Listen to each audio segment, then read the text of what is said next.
చూసారా యేసు ప్రభువారు 30 సంవత్సరాలు ఆయన తల్లిదండ్రులు చెప్పినట్టుగా అన్నాడు. 3.5 సంవత్సరాలు ఆయన బాగు చేశాడండి. తర్వాత స్కిల్లులో ఆయన చనిపోయాడు. మనందరికీ చనిపోయినటువంటి తెలిసినటువంటి విషయమే.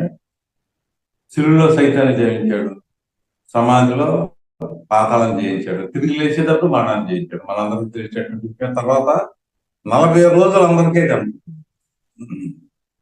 40 రోజులు 13 అధ్యాయం, అపోస్తుల కార్యాలు 13 అధ్యాయంలో ఆయన అనేకులకి కనపడినట్లుగా చూస్తూ ఉండే.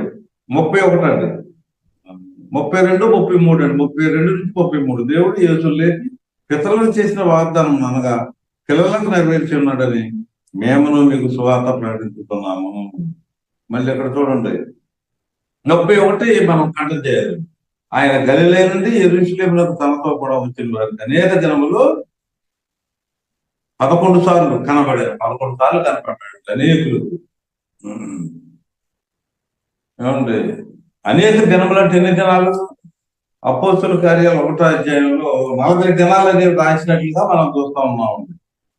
1:3లో 40 దినాలు మరి శిష్యులకి అనేకులకి కూడా కనపడినట్టుగా మనం చూస్తా ఉన్నాం. కనపడిన తర్వాత అపోస్తుల కార్యాలు 1:8లో ఆయన ఆరోహణం అయ్యి పరలోకానికి వెళ్ళి తండ్రి కుడిపార్శ్వం దగ్గర కుడిపార్శ్వం మీద కూర్చొని అక్కడి నుంచి పరిశుద్ధాత్మని మరి వాగ్దానం చేసినటువంటి విధంగా మరి 12 మంది శిష్యుల మీదకి కుమ్మరించినట్లుగా మనం చూస్తా ఉన్నామండి.